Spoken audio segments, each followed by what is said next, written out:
and welcome to Weekends with Whitney. Coming up on this morning's show, Mardi Gras is in full swing, and this morning you'll get the rare chance to flock the LSU lakes with pink flamingos. We'll show you how the crew of Spanishtown does it, how it all started, and how you can get your own bird. And this year's Spanishtown Parade sheds its usual satire and goes serious to save lives through organ donation. The touching story of this year's king, how he lost his life but saved another. And get out your binoculars. The great backyard bird count is coming up. Why it's so important to not only the survival of birds, but the survival of ourselves. We head into the kitchen to perfect a Louisiana favorite, barbecue shrimp. Chef Chance shows us how to take it up a notch and make it the best you've ever had. Plus, Dr. Nick poses some great thought-provoking questions.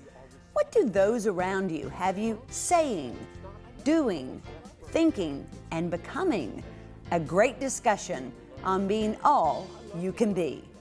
But first, people will do some crazy things for Mardi Gras beads. But to get a pink flamingo, they'll get even crazier. It's a Mardi Gras tradition you won't find anywhere but Baton Rouge, and it's all Spanishtown. Happy Mardi Gras! The week before the Spanishtown Mardi Gras ball, nearly 100 pink flamingos roost in the LSU lakes. The tradition was born more than 30 years ago when the Spanishtown Board of Directors hatched the idea to put painted birds in the lake to get more people to come to their ball. It was a daring idea. Board President Bill Brumfield. The first year we did it on a Sunday night. We came out here about 12:30 at night, and we were so worried that we were going to get stopped by the police. We knew we were going to jail that night. The birds were a hit with nearly everyone. So much so, folks wanted their own. So began the tradition of adopting the birds right out of the lake. At first, folks would resist for about a week before taking them. A few years ago, it was down to 24 hours. This year, it was only minutes before the adoptions started. There are people already arriving to adopt them this evening. We were hoping that maybe they'd last at least through the night, but I'm thinking not.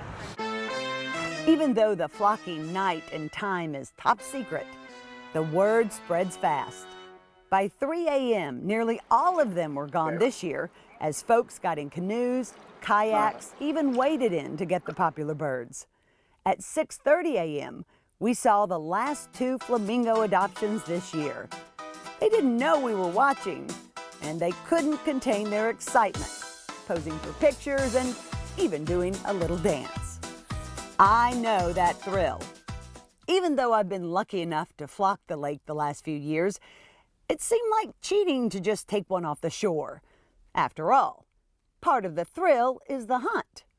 So last year, on a Monday morning with temperatures in the 30s, I put on waders, my ski jacket, and waded out into the water to get one of the few still left. The lake averages only 3 feet deep, so I've got this. Wrong. It suddenly gets 4 feet deep, and my waders fill with water. I am freezing and seriously weighted down. Luckily, I'm a good swimmer, so I keep going. Of course, Kim is on the shore filming all of this from her iPhone. It's now 6 feet deep. I can't touch the bottom. Pulling a flamingo out of here proves impossible with what I'm working with. Me. So I head back to shore and get my kayak. Now, I should have done this to begin with. It is so much easier now. I get 2. There are dozens more stories like mine, all to get the coveted, rare, and popular pink flamingo. You can drive around town and quickly spot the people who have gone to great lengths to get a bird in their nest. The crazy things you'll do for it are part of the badge of pink honor. So the birds took off, and so did the Spanishtown Ball. What started out with just a few tables has ballooned into the biggest party under roof in Baton Rouge. Board member Doug Kosman. Well, the original ball was in an abandoned building that we got open. We had 9 tables maybe. We had to turn the electricity on. We had to turn the water on. The plumbing didn't work. The women had to go across the street to Dealeron Hall. And we went from that to a 70,000 square foot room with 328 tables and nearly 4,000 people. I'm pretty proud of that. It's a wild and crazy party is the best way that I can possibly describe it. It's a unique party, all right. The costumes alone are worth coming for. You'll see a bit of everything. The crazier, the better at this Mardi Gras ball. You'll rarely see a ball gown, and tuxedos, if there are any, are seriously altered to take all the seriousness out of it. And that's how Spanishtown started. A fun way to take the stuffiness out of the traditional Mardi Gras regalia and include everyone, not just the elite. There's not much regal here, except maybe for the king and queen. And whoever they are, well, they always manage to add their own unique splash. It just wouldn't be Spanishtown without it. Which brings me to the parade. Wow, it is the biggest in Baton Rouge.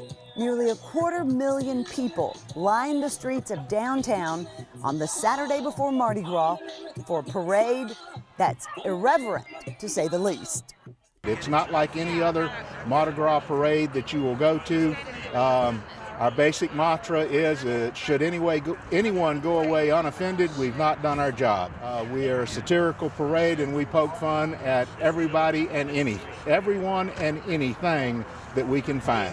Well, this year the parade falls on Valentine's Day. Valentine Masquerade is the theme. But Cupid has nothing on this year's King of Spanishtown, Shelby Holmes. However, Shelby won't be here. In the flesh, anyway. He was murdered 16 months ago. His killer is still unknown, but what Shelby left behind in memories and of himself is, according to former King Robert King, unforgettable and irreplaceable. If everybody had a Shelby in their life, the world would be a better place. The guy had a heart of gold, never had a bad day, and he's always smiling, and we just loved him. Shelby was a person that everybody wants in their life. Shelby is forever a part of Doug Kosman's life and body. Doug has Shelby's kidney. Doug Kosman, one of our board members, was on a waiting list for a kidney. Well, he was also friends with Shelby, and his mother found out that Doug needed a kidney.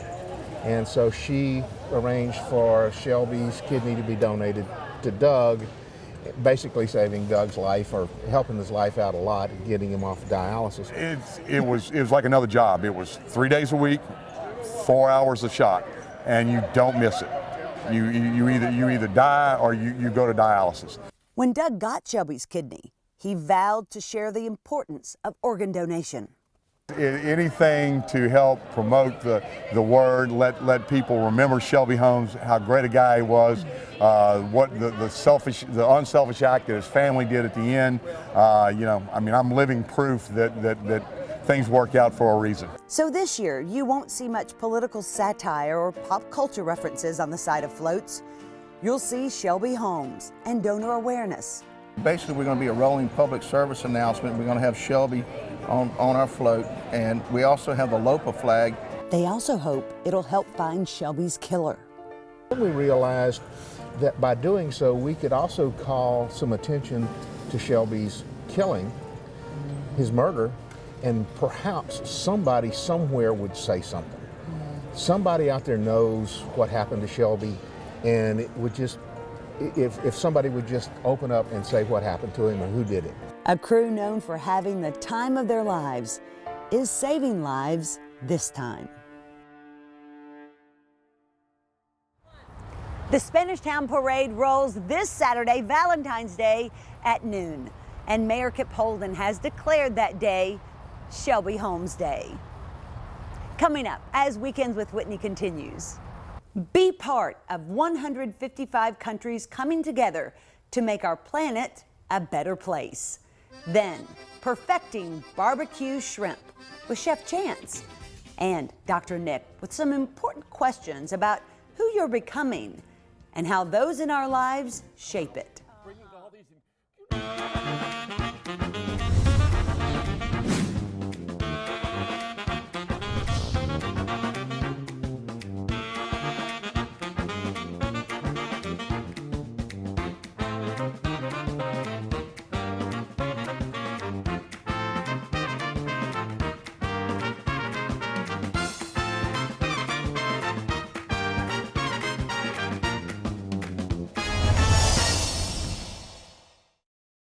Maggio, the only way to go. Maggio Buick GMC, your satisfaction's our specialty. We really deliver on Falls River, here in New Roads. Small town atmosphere, legendary service for over 60 years. Maggio, the only way to go. The only way to go, that's Maggio. This segment brought to you by our friends at Wayne Stabler Companies. Welcome back to Weekends with Whitney. If you put your binoculars up after football season, it's time to break them out again. Next weekend is Valentine's Day weekend, and it's time to show our feathered friends some love. The Great Backyard Bird Count starts Friday. It's your chance to collaborate with people in 135 countries to get a clear picture of the bird population worldwide. Audubon, Louisiana's Director of Bird Conservation, Dr. Eric Johnson, says those numbers will tell us a lot about ourselves and Mother Earth. Well, birds are a good indicator of how the ecosystem is doing. You know, when their populations are declining, we know something is wrong. They let us know how the world around us is changing and how we might be able to fix it. We're fortunate in Louisiana. You can find nearly 500 species of birds in our state. That's half of everything in North America. Louisiana is amazing for bird watching. I actually grew up in Pittsburgh, Pennsylvania, and I moved down here to go to LSU, to go to graduate school, and stayed partially because it's just such a great place to go bird watching. It's what I love to do. This is the 18th year for the Great Backyard Bird Count. You have 4 days to do it over the Valentine's weekend. Friday, February 13th through Monday, the 16th. It's like giving a Valentine to Mother Nature. People can either look in their backyard and count the birds that are coming to their feeders. They could walk around the lakes and do a bird count that way. Or they could go anywhere they really feel like bird watching. There's no limitations on it. You just have to count for at least 15 minutes, and then you can submit your observations to birdcount.org. Dr. Johnson says you might even catch a glimpse of a rare find. There are all sorts of vagrants that people can find as well. Things that aren't supposed to be here but show up from time to time. And even the lakes here at LSU have attracted some really strange birds that aren't supposed to be found in Louisiana. No, nothing like pink flamingos, birds with real feathers.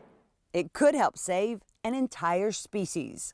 Well, a lot of birds are declining in population. More birds are declining than are increasing. So we're losing birds over the long term. You know, in North America, we've had several species go extinct in the last few hundred years, and we want to prevent that from happening. And so that is one of the Audubon Society's mission, is to reverse these declines and prevent birds from going extinct or becoming rare. There are a lot of common birds that are even becoming more and more rare.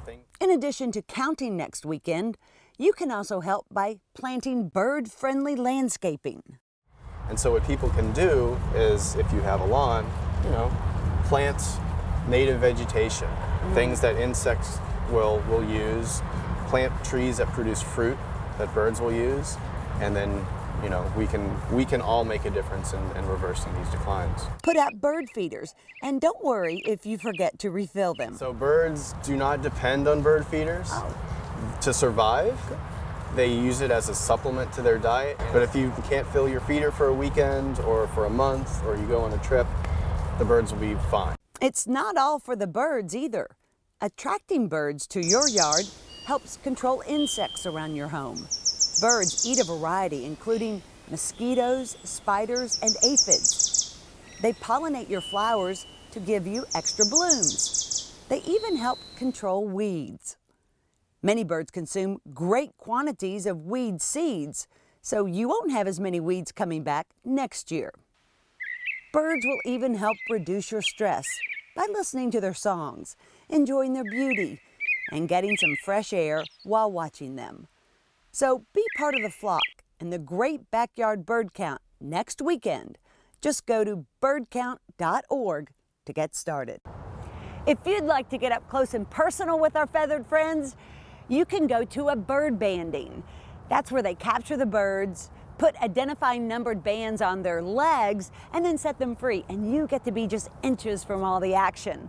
There's several every month in our area. In fact, there's one this morning. It starts in just a few minutes. It goes from 7 to 11 at the Bluebonnet Nature Center.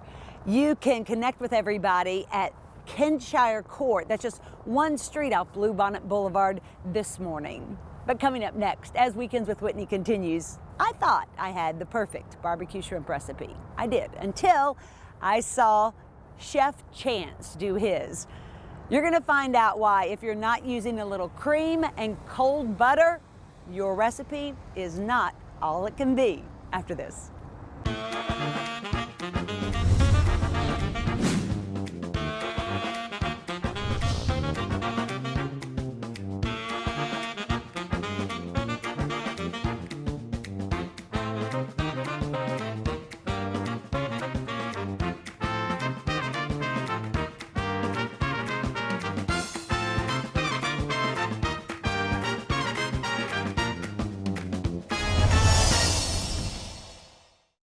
Atlas Foundation Repair, fixing your foundation problems for more than 30 years while preserving and protecting your trees.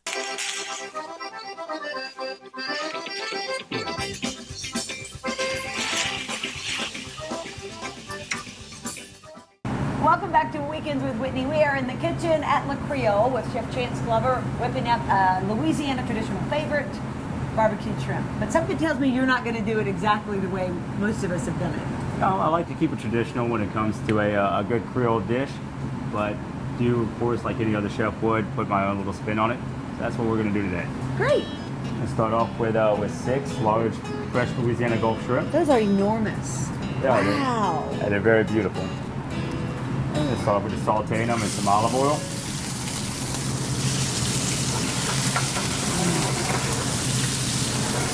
Get a good sear on both sides of them. Okay.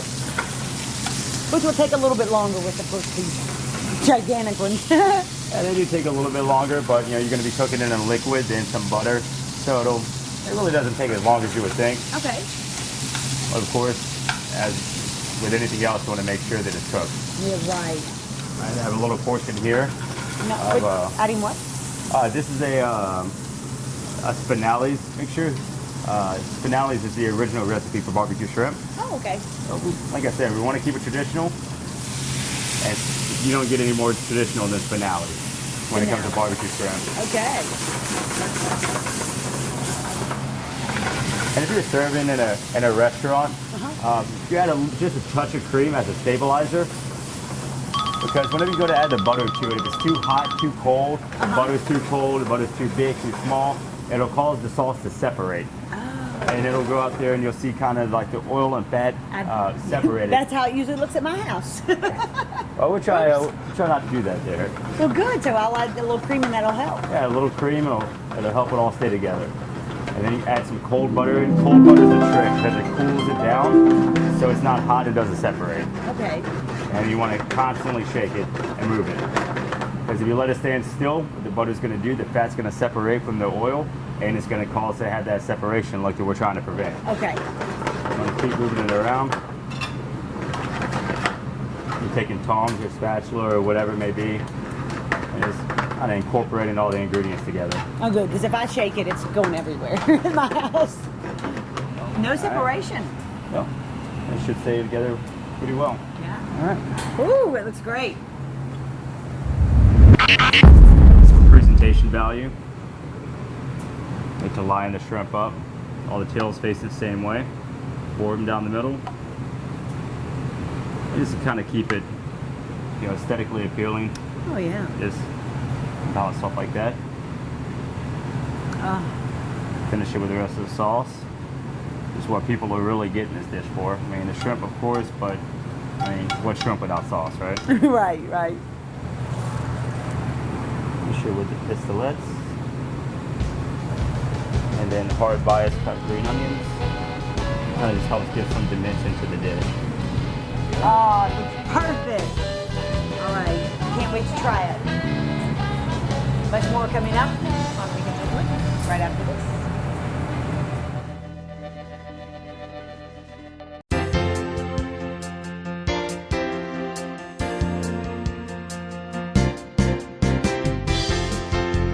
We have some great questions to ask yourself this morning. Welcome back to Weekends with Whitney. We are joined this morning by Dr. Nick. Good to see you. Good morning, Whitney. You sent this to me. We have a great topic. We do. Okay, it's about who you're around. What do they have you thinking? What do they have you becoming? What do they have you reading? Who do they have you becoming? And what were the questions? They were great questions. What are you becoming? What are you reading? What are you discussing? What do they have you What thinking? do they have you thinking about? Because we are a melting pot of all that we are around, right? Yeah. And all that who we are around. I think that I'm most taken, and I've been this way for a number of years. I remember once reading that a faith posture is the question is really not what do I believe, but what am I becoming? Am I becoming kinder? Am I becoming more patient? Am I becoming more compassionate? And you raised the question very well, or this quote, which I think we need to open up. Who do I affiliate with? Who do I associate with? And there's a distinction again, Whitney, to be made. I think that I might need to work with all types of people.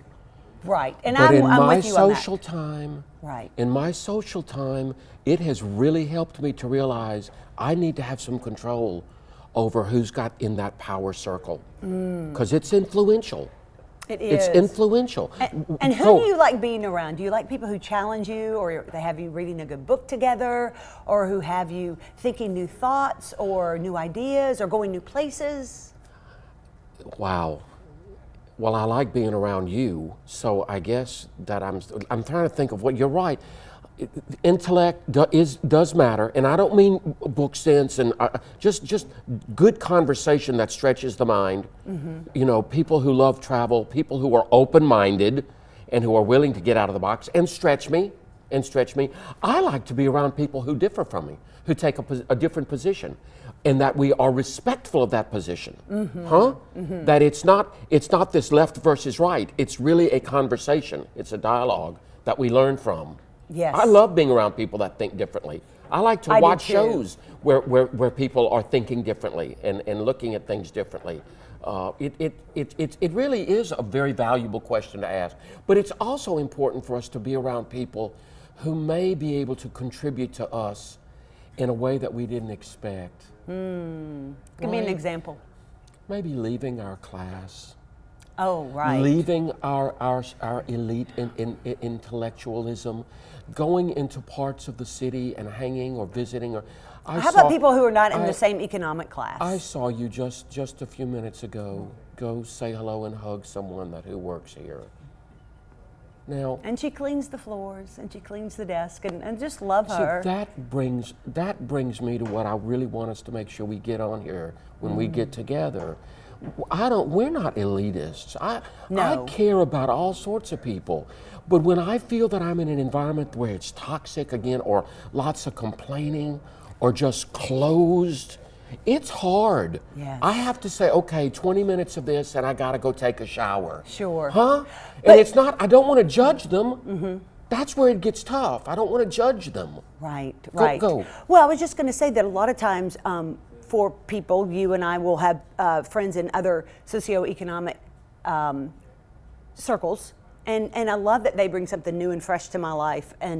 But sometimes it's hard for people who are in that same circle that you are to understand that. Yes. They go, well, why are you all hanging out, or why are you all such good friends? Isn't that interesting? Yeah, it's because they bring something to my life that it is interesting. That is fascinating. And I just wanted, you were asking me who I wanted to be around, and I forgot the most important answer. And you know this. What? I like to bring groups together that don't know each other. That's I true. like to bring people together that don't know each other and watch this incredible food come out of it, bringing all these. Do you know how many times we've done that? Yeah, we've had you're dinner very parties open. with people. You're very open to just, I'll go, and we get different people. It's incredible. It's almost magical, incredible. isn't it? It is magical. The dynamic. And then we wonder why we can't get along in this nation, because we were all different and hanging out and doing fine. Right. But, I love that you're such a great facilitator. And so I think if other people want to do the same thing, grab some neighbors that you haven't been around before, grab some friends who may not know each other, grab some all kinds of different people. Great challenge, Whitney. Great challenge. But you are masterful at it. He's way better than I am at it. I love it. You know what I call? How do you do it? It's like How do being we in all church do it? on Sunday. I love to orchestrate. It's orchestrating. But your topics and your ideas. It's pulling it. It's watching the environment. It's creating art. It's in the moment. I know I love it. Yeah. It's just, and that's why I love therapy. I never know where it's going. Sure. And sometimes I'm orchestrating. Sometimes I'm silent. Sometimes I'm really working. It's just. But you're right. I do love that. But do we need to avoid those no-nos? Don't talk politics and religion. Are those really standard, or is that passé? I think it's not only passé, but I can remember at 6 years old saying, why are we not talking about religion and politics and the things that really, what matters? And What matters? And I don't mean, again, I'm not talking about conversion religion, converting somebody to your take. Yeah, don't. Or trying to take a side and say, you're absolutely wrong and I'm absolutely right. It's discussing everybody has something to offer. Right. There's a Republican and a Democrat in me. Right. There's a Catholic and a Jew in me. We have all sorts of different perspectives on life that are within us. And one of the reasons you're that way and so multifaceted is because you will listen to the other people and you go, wow, And I learn like from it. that about it. And learn from it. And grow from it. Yeah. And become better because of it. Yeah. Great. And it's like seeing God in the other. Anyway. Yeah, great well, to be fun with you, topic this Whitney. morning as always, Great. And then Nikki. another challenge. Go bring people together that maybe don't know each other. Yeah. Everybody has different groups, Whitney. Right. Everybody has different groups. And they all bring them something. together. Step out of the box. Step out of the box. Your life will be richer. Give the gift of fine dining. Wayne Stabler Companies is offering one card for 4. Le Creole, The Little Village, Stab's Steak and Seafood. 4 sizzling restaurants, one card. Thanks for spending part of your Sunday with me here on Weekends with Whitney. Hope to see you back here again next Sunday, where we kick it out with the dance company of Moving Colors. We'll show you how young dancers get the rare chance to dance beside professionals in a big stage performance. How they train these young dancers, even if they can't afford lessons. It was a huge Mardi Gras weekend this past weekend with Mardi Gras balls all around. And right now, the sights and sounds from 4 of those Mardi Gras balls, each with their own style, personality, and pizzazz. Hope to see you back here next week. Have a great Sunday and a wonderful week ahead.